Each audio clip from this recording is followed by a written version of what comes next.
Thank you everybody. Very happy to be here. This is definitely kind of off what I normally do. I have learned so much so far, and I only hope that I can contribute a little bit to this conversation. So before we get started with the presentation that Patty asked me to do, I want to give you just a little bit of background about myself, because I realize, of course, nobody here knows who I am, nor the companies that I am associated with.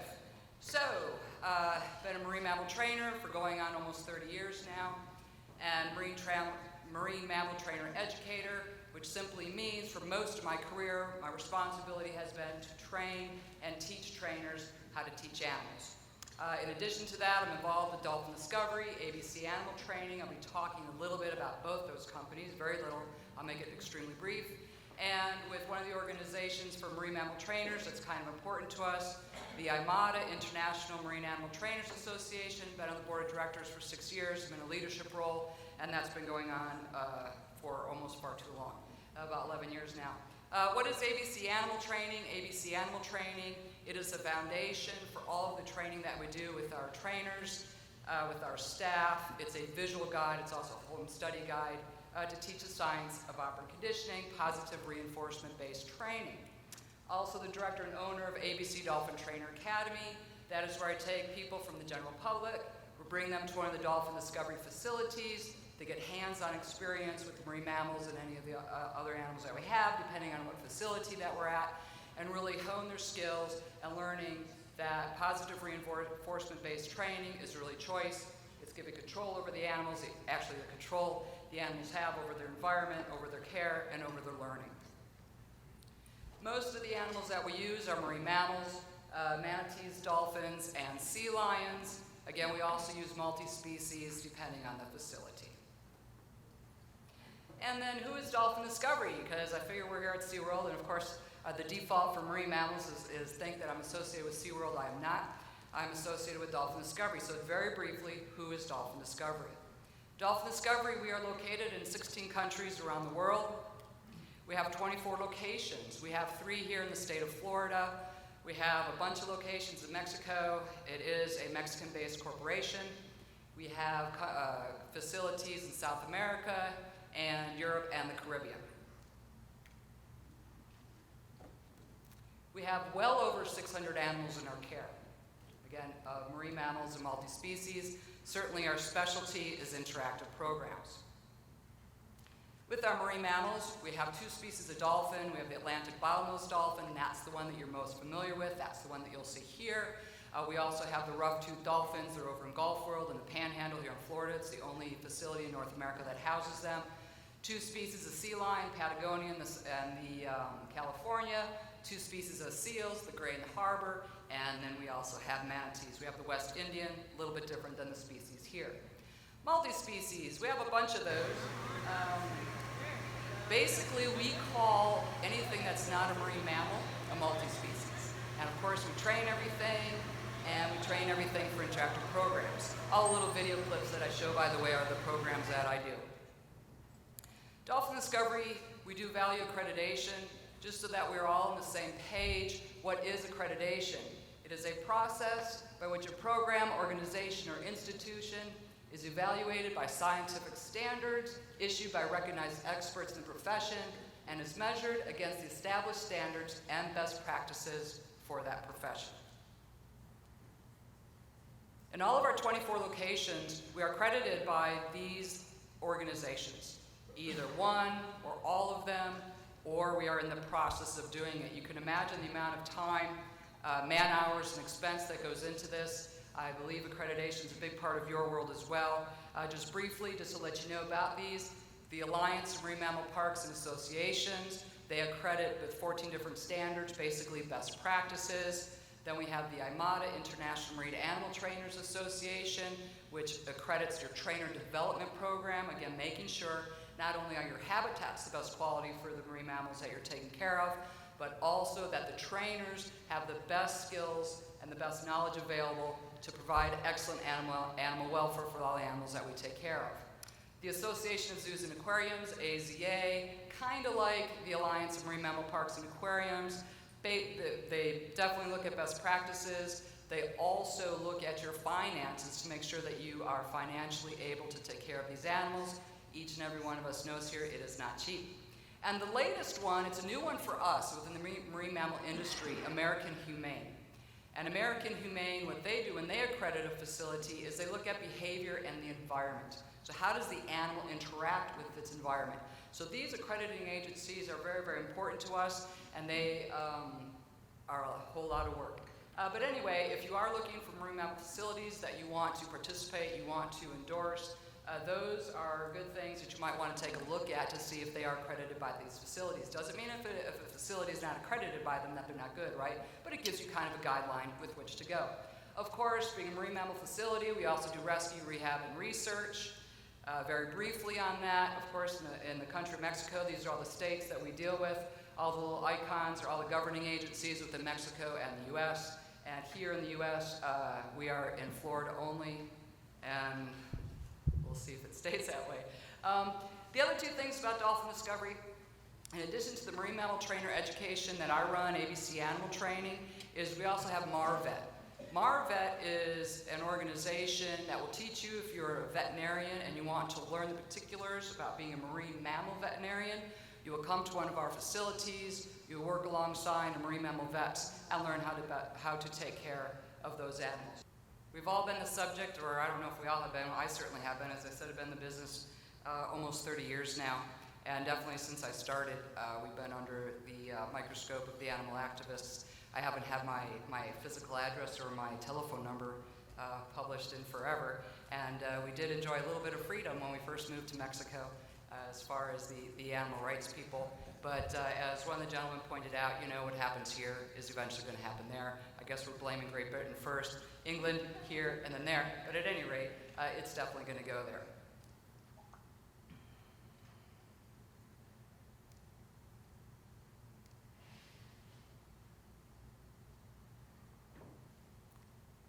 And for me, this is what we're dealing with. Convictions, right? This is a very emotionally charged issue. Extremely emotionally charged. We talked about a little bit, again, I'm sorry I don't remember who brought it up, but being personally attacked, I can't tell you how many times I have been throughout my career, in addition to not even being able to wear your company uniform when you go to the grocery store or something like that. And for me, this is what we're dealing with, and this is what we need to overcome. And hopefully we'll find a way to do that. I'm going to start out with talking about some tragedies. I know we're all a little depressed. I know I certainly am. But hopefully we'll end it up with some powerful, feel-good messages, because we can win this, and we will win this because we have to. So let's talk a little bit about Mexico.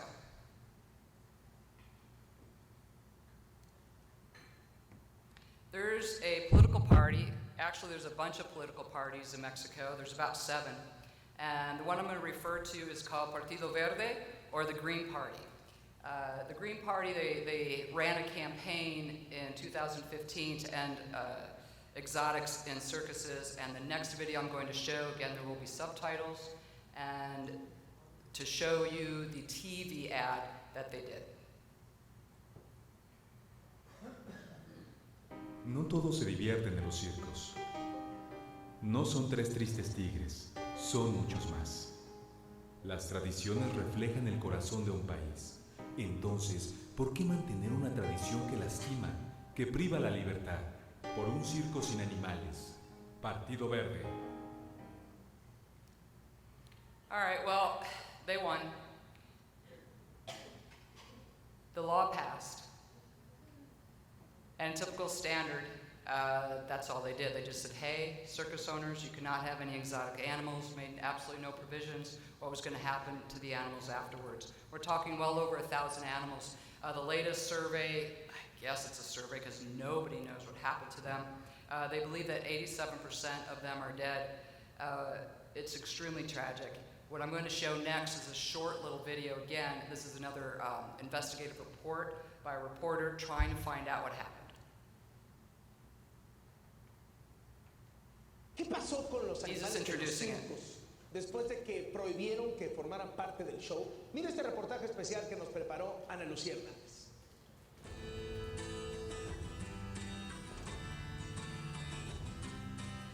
¿A 2 años y medio de la prohibición del circo con animales, las autoridades no saben dónde quedaron los más de 1000 ejemplares exóticos que formaban parte de los espectáculos.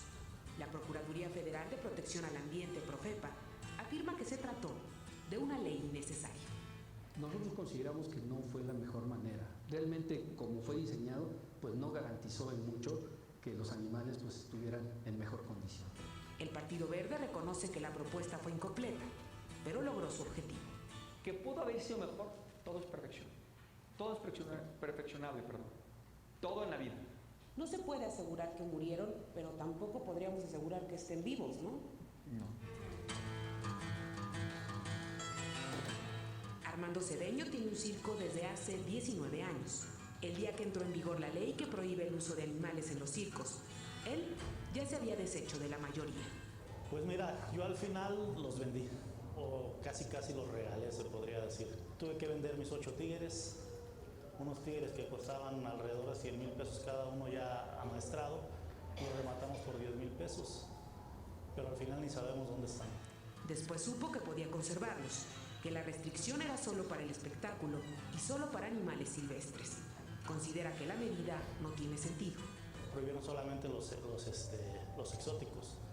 O sea, en los estados donde no hay ley local en contra del circo con animales, yo puedo llegar con caballos, con perros y pueden trabajar en la pista sin ningún problema. Y nadie me lo puede prohibir, porque la ley dice que eso sí pueden trabajar. Entonces ahí es donde nosotros no entendemos que un perro o un caballo no sufre lo mismo que un león, un tigre, un elefante. O no es animal. 2 años y medio después, su espectáculo sigue. En su carpa ya no hay animales. Reclama que no haya claridad sobre el destino de los animales que se prohibieron. Se dice que hay algunos que se vendieron a ranchos de caza en el sur de nuestro continente, hay otros que los donaron, hay otros que los vendieron y otros dicen que se murieron. No lo sabe la Profepa por atribuciones. Quien tiene realmente la atribución de recibir los informes de estos aprovechamientos es la Secretaría de Medio Ambiente. He's just saying that he has no idea what happened to the animals. Semarnat asegura que no cuenta con información certera, The law debido a clearly que los states that titulares they de don't los need to circos let no están anybody know. obligados a notificar el destino de los ejemplares.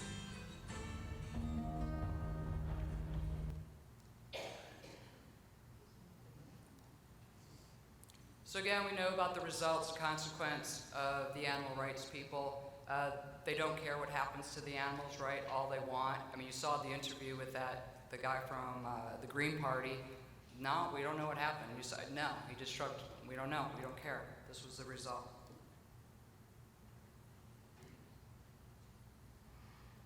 Well, unfortunately, I'm going to talk about a little bit more tragedies. Everybody here probably knows about Keiko. I'm definitely no authority on Keiko. If you want to know the real story about what happened to that individual, please go to Amazon and order Mark Simmons' book, Killing Keiko, because they killed him.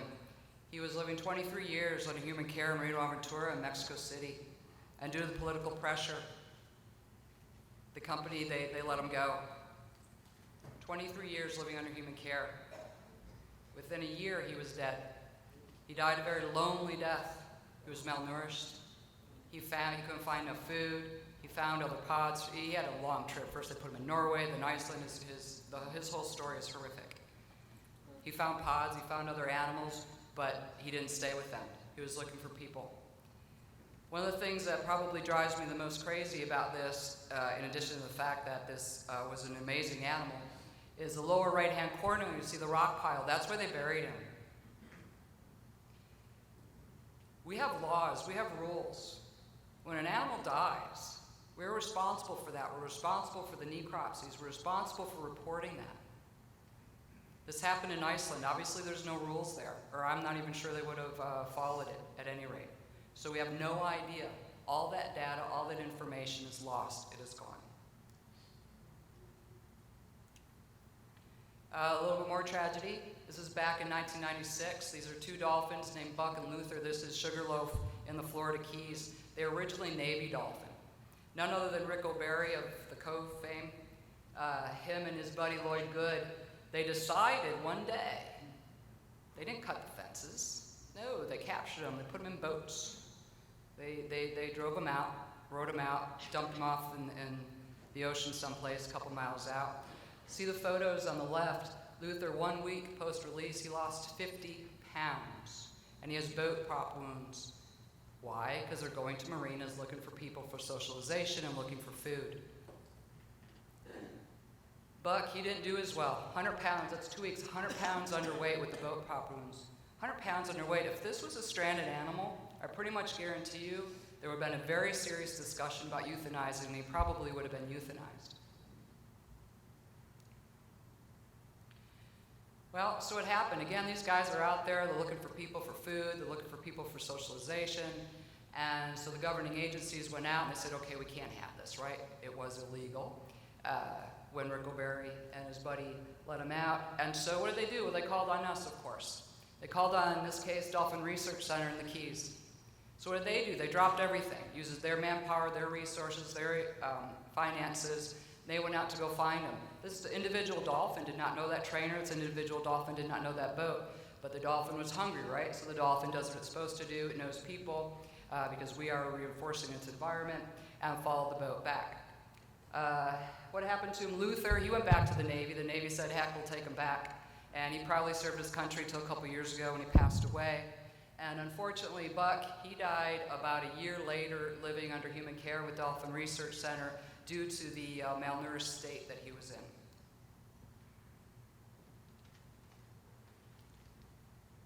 So 2016, we have another, the examples I'm going to give, they're certainly not exhaustive. It's so much out there that I can't even keep track. I'm just going to highlight a few.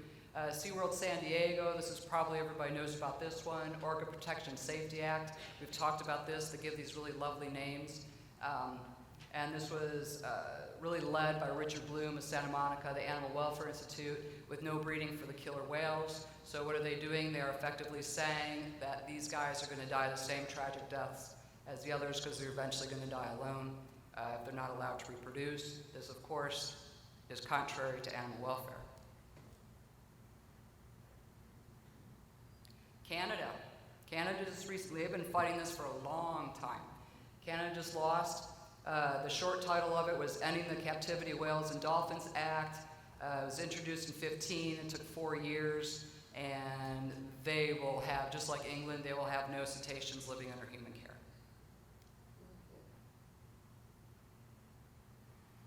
I'm glad that we had this gentleman. All I remember is he was introduced as this darling young man. And so, for me, you're a darling young man. We talked about the greyhound racing. For me, why did I put this here? Because for me, this was one of the turning moments that I've had in the last couple years. And one of the reasons that I am here is when I moved back to the States. I'm 100% stateside now. I moved back a couple years ago, 4 years ago. And I'm a primary resident here of Florida. And I got the voting ballot, and you were all like, yeah, you knew about it. I didn't know about it.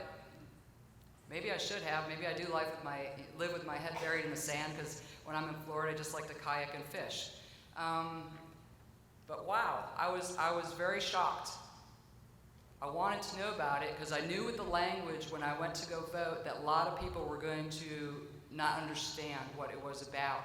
And in a country that's so amazingly divided, this was overwhelmingly said, yes, we're going to close these guys. And maybe even worse, when I found this out, I called up, well actually I didn't, my husband did, called up one of the board of directors of one of the agencies, the organizations, the accreditations agencies that I was talking about, and said, hey man, why do you tell us about this? We could have used this information, we could have went out to our peeps and got everybody involved so that we could hopefully help this terrible legislation. And the response was, it's not our fight. That was a huge turning point for me, because it's my fight. It's our fight. So I think I'm going rogue.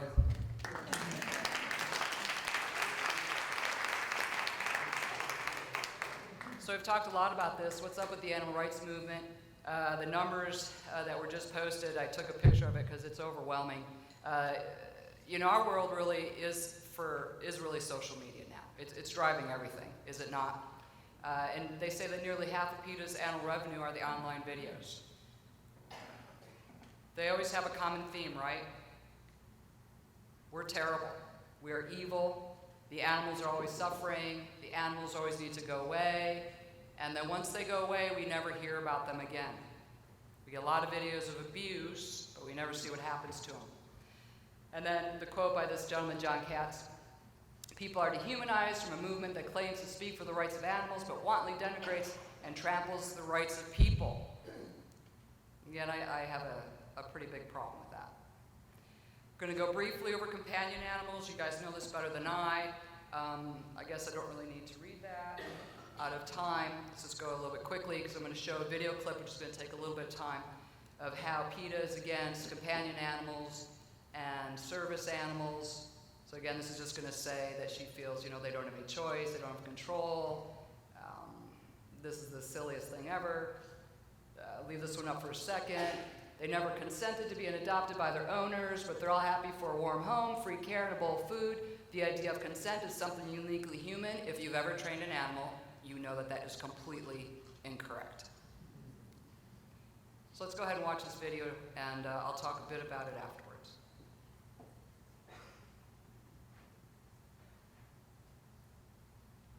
You want to get rid of guide dogs, sniffer and bomb disposal dogs, police dogs, working sheep dogs, all dogs. What's going to happen to these dogs? Yes, no, not really.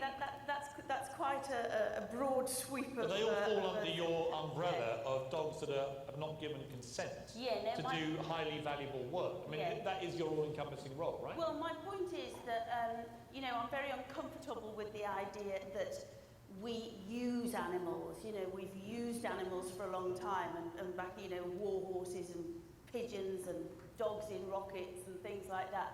And I want to obviously get away from the fact of us using animals for our benefit, use being the operative word. But do you think these dogs are unhappy? Do you think that guide dog is unhappy doing what it's doing? No, I don't think that at all. And I actually, feel that, they're not unhappy. And so it's not actually being cruel in the way of vivisection is cruel, halal meat is cruel. Because you say that when we're using them without their consent, and that we actually using them, that it suggests that they're doing something that they're being coerced or forced to do, that would make them miserable, but that's clearly not the case. There's a big difference between a guide dog and a dog that is being forced into a dangerous situation.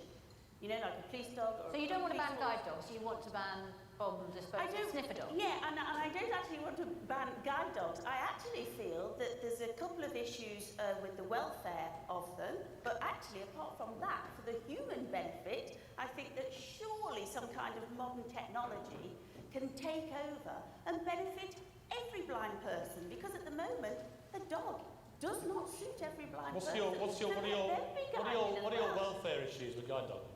The welfare issues are probably twofold. The first is that they are bred specifically for the programme, and the 25%, I think I'm right in saying 25% of them that don't make the grade, those pups then have to be rehomed, and they're going into a system which is already bursting full of dogs that need to find a new home. So that's overloading the rehoming problem. The other thing is the concern as to what happens when the dog isn't working and retired. Not every guide dog owner can keep that dog. So your issue isn't it with the guide dogs which are working as guide dogs without consent, as you say, it's with all the guide dogs which are not working as guide dogs. That doesn't make... No. It's the whole welfare issue around it, and also the waiting list. I spoke to a lady the other day. The waiting list, she says I'm on a waiting list for 1.5 years for a guide dog. So obviously something's going wrong. So we need more guide dogs? No, we need new technology so that every visually impaired person can have So there's not enough guide dogs, but there's too many guide dogs. It's simple. Do guide dogs love working as guide dogs? So what's the answer, Nigel, to this? I think there's a great answer, and it's already in place. I mean, technology would be great if it were there, but it just isn't there. So at the moment, it's the best thing, but it isn't. So at the moment, what we've got in place is amazing organisations training up these dogs, working so many hours a week to get these dogs well behaved. And the guide dogs only work about a few hours a day. So all the other dogs are on the dole. These dogs are happy, these dogs are working, and it's really lovely to see. And on that video, the partnership of that lady and the dog, There's so many amazing partnerships and beautiful stories that are created from these services. But what about when the dog retires and it can't stay with the owner because the owner wants another guide dog, maybe? There's no room in the house for the original guide dog. There's loads of things that happen. Some of the dogs stay with the owner as a pet. Yes. Sometimes they're rehomed with family members. Sometimes they're back with the people who looked after them when they were puppies. But the Guide Dog Association, in this instance, always finds a loving home for the dog. That's their Wendy, number do you have a dog? Yes, I do. And What my dog dog at do 9 you years have? if Hang on. my dog got to 9 years old, he would hate What dog have you got? What is that dog? She is a rescue dog from Forster Rescue, and I found her in Bucharest about to be killed. Right. And have you trained your dog?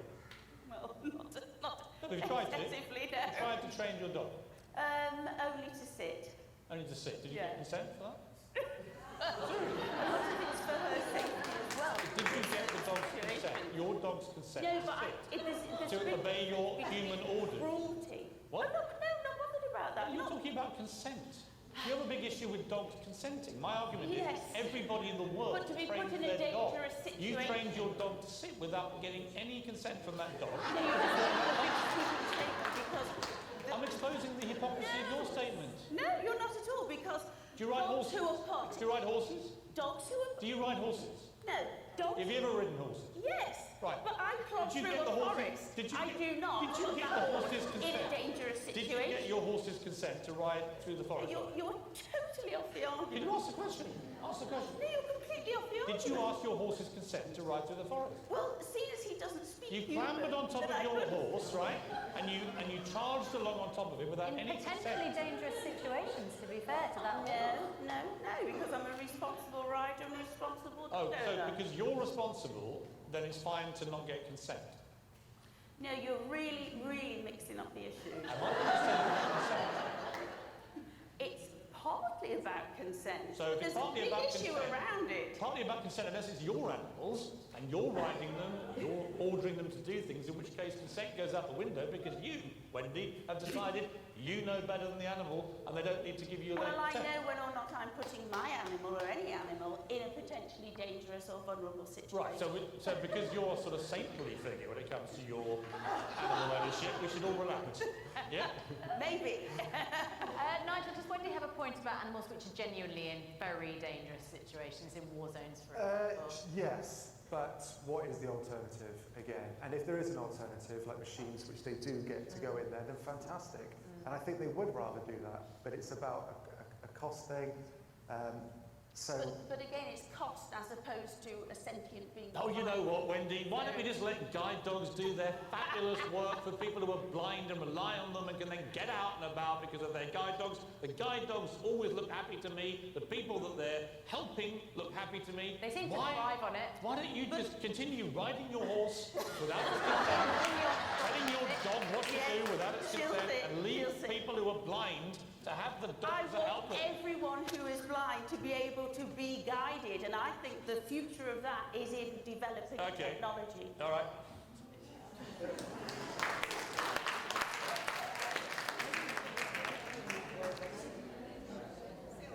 Why do I choose to show that? It's pretty obvious, right?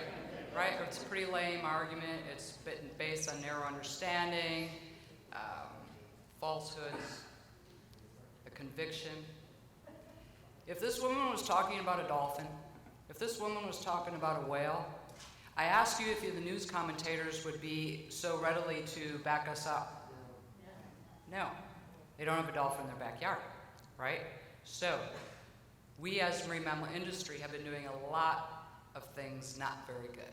We have not been doing very good at getting our story out, and hopefully that is going to change. But that's why I show that, is to say again, if that was a dolphin or a whale, they would probably be in agreement with them.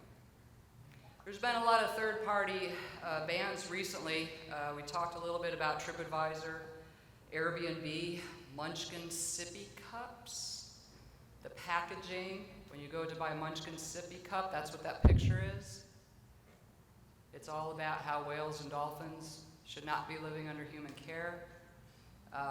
Booking.com, Virgin Holiday, and there's more. Yesterday I heard Expedia might be trying to not sell us? Anybody who has marine mammals, cetaceans? So how do these companies reach these decisions? Dr. Holly Morocco, she just wrote a fantastic article. I actually just read it for the first time last night.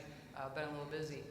But I wanted to put her findings up there because I thought it was just fabulous.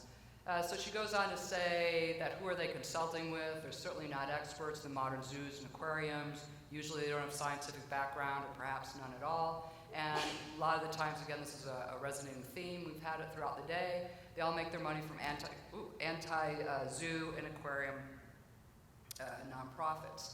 So there were no zoo and aquarium-based researchers, veterinarians, behaviorists consulted by TripAdvisor. So those experts are often associated with a nonprofit looking for donation dollars. She actually went and broke it up to say who are these people that they consulted and where perhaps was their motive. So I put in bold each individual.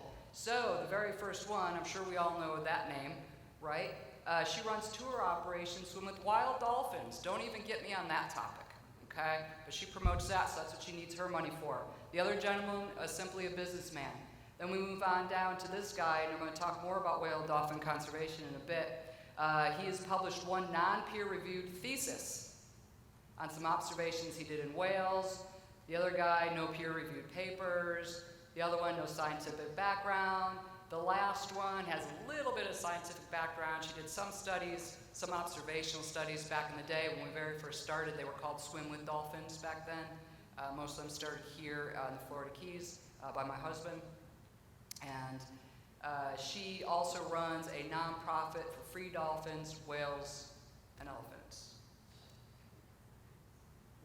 So this is her hypothesis, and she's probably pretty right. Says the stock was very low for months leading up to the ban announcement. So the announcement of the new, very emotionally based policy has an underlying objective: appeal to the shareholders and encourage purchase of stock. Because she talks about how stocks are based on feelings, right? Because then she also goes on this article and talks about how in TripAdvisor there's a lot of zoos and aquariums that get really high rankings because the people still come to our places. So she's kind of thinking, well, why wouldn't they want the business? Well, she's probably right. This one really gets me. Virgin Holiday. This guy said he's going to stop selling us as well. And this is after just about a year, not even 2 years prior, he sent a bunch of his people here to SeaWorld Orlando, Dolphin Connection in one of our facilities in Mexico. We did total transparency, come see who we are, and again, everything looks great. Yes, of course, we're going to start selling you, or continue to sell you, better said, and then, of course, stops due to the pressure about a little over a year later. So here we go. This is really going to get me. This guy says we will instead focus our efforts on encouraging customers to see these creatures in the wild. What wild? We also will continue our efforts to support the development of sanctuaries for whales and dolphins currently in captivity. Sanctuaries, sanctuaries, sanctuaries. So first, what did we do? First, what they did is free the animals, right? Well, they learned that didn't work, right? So now the new narrative for these guys are sanctuaries. Why do they use sanctuaries? Sanctuaries is a very emotionally charged word, is it not? When you hear the word sanctuary, it really implies excellent animal welfare. Let's go ahead and take a look at some sanctuaries. One sanctuary, it's a short video.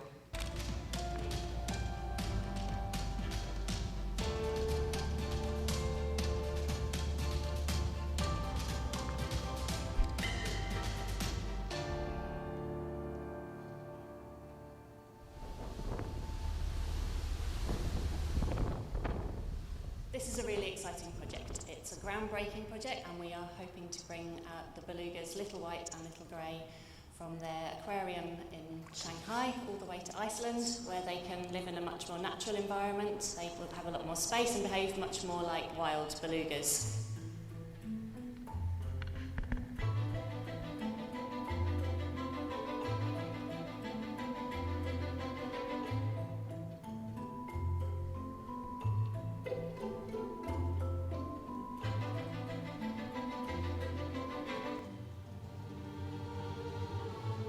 need to transport the day, they'll go into their box, they'll go into a lorry, they'll go to the airport, and then they'll fly over to Iceland, where again they'll come off the plane into a lorry and then go across to the island on a little ferry.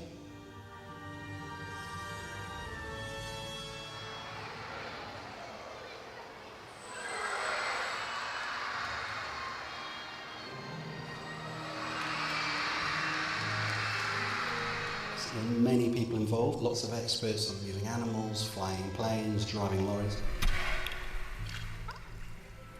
It is a difficult process to transport them, and it can be quite stressful for them. But unfortunately, the alternative is to leave them in their concrete tank in Shanghai, and that's not good for their health and welfare either.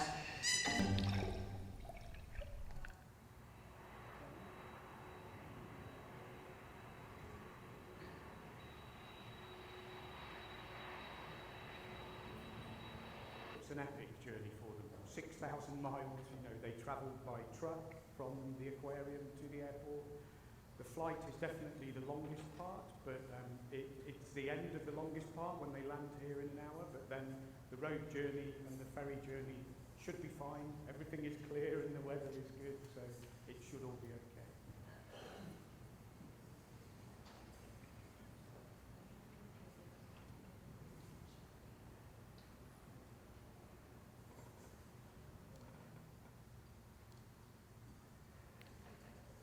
So let's talk about what really happened to him.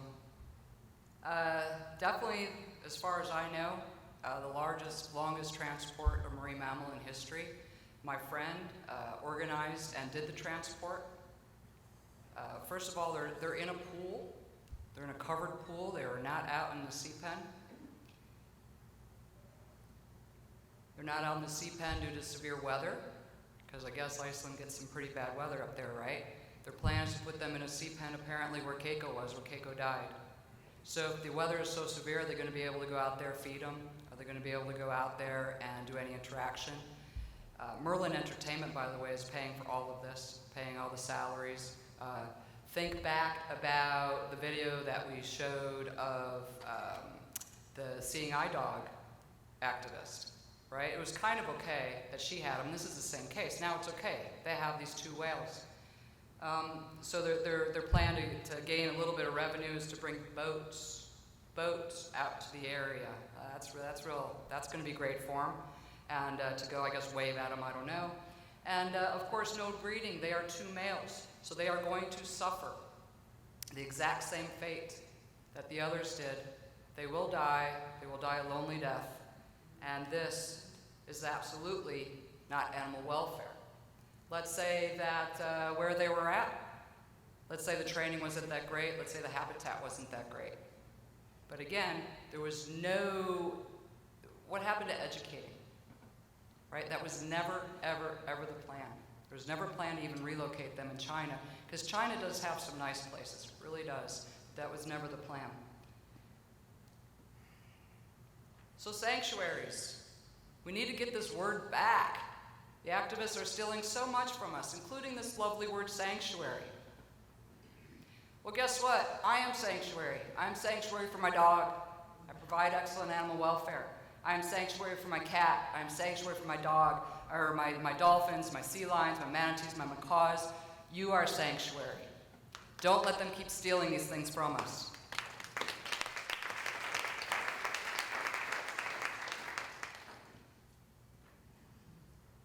Well, we have had a little bit of success, so now that we are so down and depressed, let's try and rise up.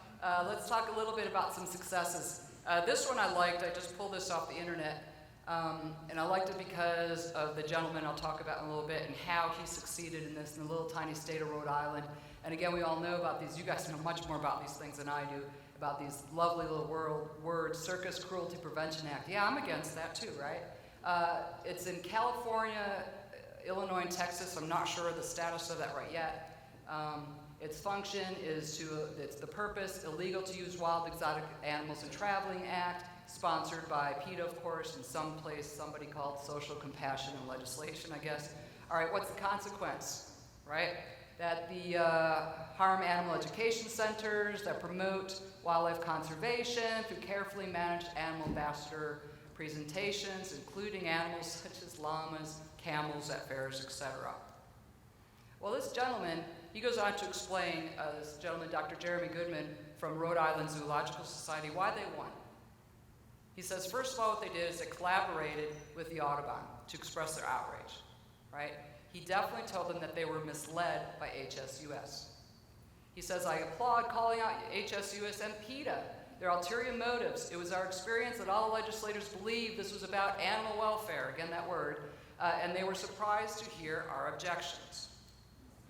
So it was defeated. We have a law that we're dealing with in Italy. It's law number 73, regulating zoo animals, started in 15 by the Ministry of the Environment. The consequence is another cetacean interactive ban. And what happened with that? Well, for the first time in the country of Italy, a lobby firm was hired to try and mitigate this. And we did basically two-door approach, front door, back door is what we called it. The front door was science-based decisions. Let's stop using our emotions.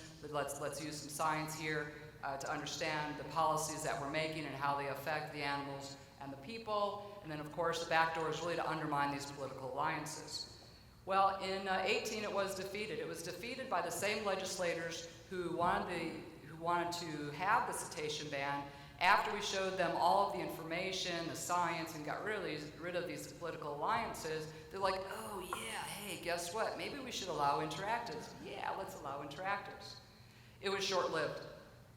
This year it was reversed. It was reversed due to the animal rights people. They did a lawsuit, and a local judge deemed that we were not doing what the law was having these interactive programs be educational. Right now it is under appeal by the Italian theme parks, by Alliance Marine Mammal Parks and Aquariums, and also by the European Association of Zoo and Aquariums. We're expecting a ruling on that any day now. I just brought in France here a little bit to let you know, of course, that this is just happening all over. 2018, the Minister of France, he decided that, hey, he's going to take this old law, 1985, which governs zoos and aquaria, exotics, and he decided to talk about the breeding and the habitat requirements, and he wanted to make it so difficult that nobody would be able to comply. It was defeated. The only reason it was defeated is because it was unconstitutional. So it doesn't mean it's dead, right?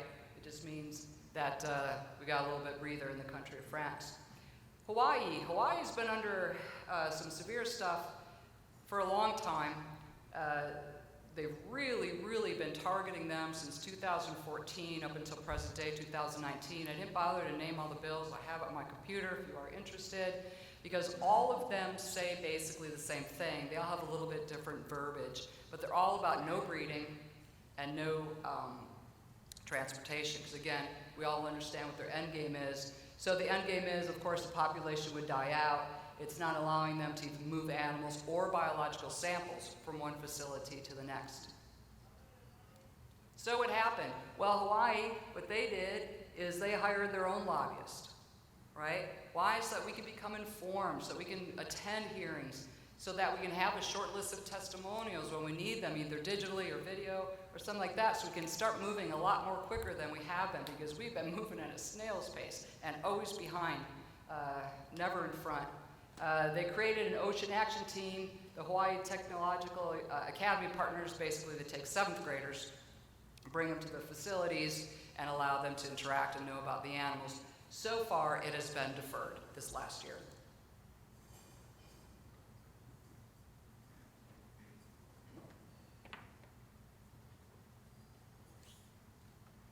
So let's talk a little bit about what we do. Another short video.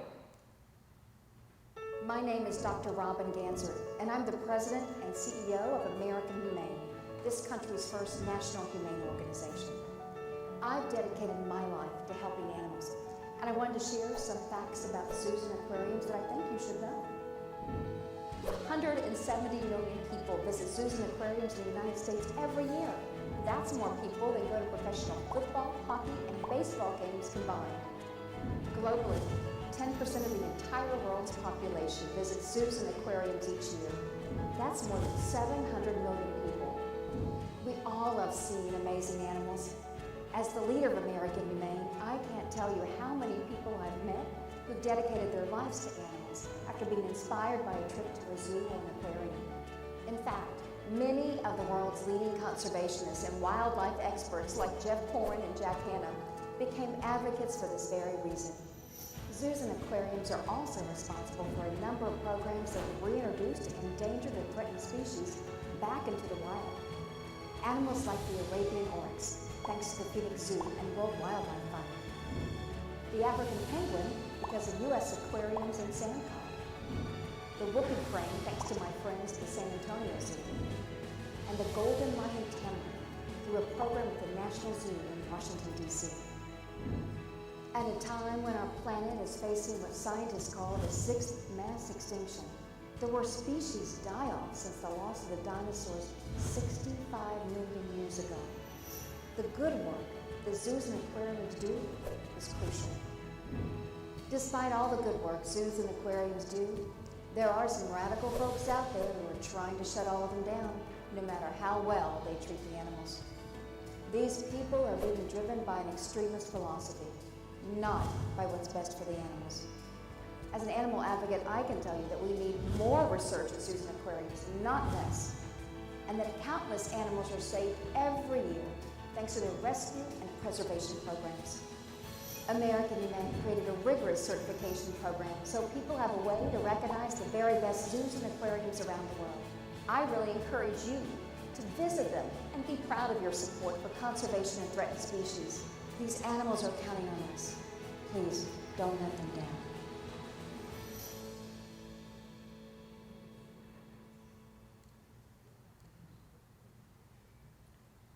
So what are we doing?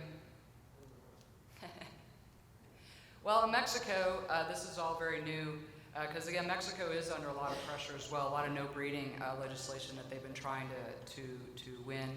So far they haven't, so far it's been dissolved. But in response to that is we created two different organizations within the country. One is called AMAR and the other one is ADEM. AMAR is where all the marine mammal parks, we have gotten together and we now have the ability to go to Congress and fight legislatively what's going on, so as one unit as opposed to just facilities on their own. We have conferences now just about animal welfare. That's mostly the veterinarian side of things. And then we also have ADEM, which is the Marine Mammal Trainers Association, and it's the same thing, again, to ensure, because we're all painted with the same brush, right? So to ensure that all the facilities, whether they're dolphin discovery or not, that we are all treating our animals and we're all approaching them with the best animal care practices and animal welfare possible. And that was just formed, by the way, in 2019. And just last week, we had our very first conference. Also, social media. We've been really trying, this is very new. This is just, not even a month old. Really trying to get ourselves and our trainers engaged on social media in a very positive manner. We still really haven't figured out what's the best way to approach people, because I think we'll all agree, at least with our business, is that there's a whole lot of people out there that we can reach. There's a whole lot of people. How do we reach them? I'm not sure. I just started an online conversation about this. So if anybody wants to join, that would be great. Really learning how to reach out to these people via social media, because we must. In fact, we have, each facility has a social media, and this just started last week, has a social media trainer, and their responsibility is to get things out. We were always so, with our industry, with social media, we were always so careful on the videos and the photos that we posted that it always had to go up the chain, because we didn't want to show any fences or anything like that, right? Which is really a silly thing, because that's where they are, that's where they live. Even though you've seen some in the beginning, I showed you one of the facility, or a couple facilities of dolphin discovery. We have several facilities that are over 10,000 square meters, but still, sometimes you're going to have a fence in there, right? This is just to give you an example. One of the campaigns that we do, again, all marine mammal parks, if they are accredited as well, they definitely have these. One of them that we're doing is Amar's Educar, to teach is to love. Raise awareness about the importance of taking care of our planet and the species, including ourselves. How do we do this? Well, we do this in 4 steps. free educational at the schools, bring people to the habitat, and of course an educational center. This used to be pretty easy for us. This used to be one of the things that we like to do the best, the most. It was the most fun, having the local kids come out to the facilities and really learn about their own animals, right? Because they never would have had the opportunity to see their own manatees. Because the manatees there, for example, they live in really remote places, not like here. They are an endangered species, but they live under different threats than they do here. And their dolphin and their sea lion as well. But now we're running against some hard times because none of the private schools will even allow us to go. If you're a private school and you say you're Dolphin Discovery and you want to go and you want to do some teaching, you are not even allowed entry. And that's a very new development for us. Public schools, yes we can, but private schools, we cannot. Another campaign we have, again, we got a bunch of them. This is just Dolphin Saving Oceans. So again, we go out and do a lot of cleaning of the habitat. Again, those are great opportunities to get involved with the community, let them know that we are one of them, and also talk about why we need to take care of our planet. Well, to conclude, this is where I'm at personally, these last two quotes. We can do anything we want to do, anything we ever did before as well, or better than we ever did it, as long as we are willing to do it differently.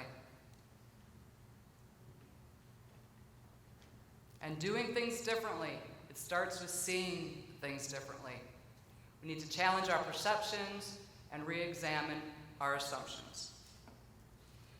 So I propose that together we made this little logo for us, that we need each other. You definitely need to learn from all of our mistakes. From the mammal community, we've made a ton, and we need to learn from you because you guys have done a ton of really good work. And so together we will win this fight. I want to thank you all very much.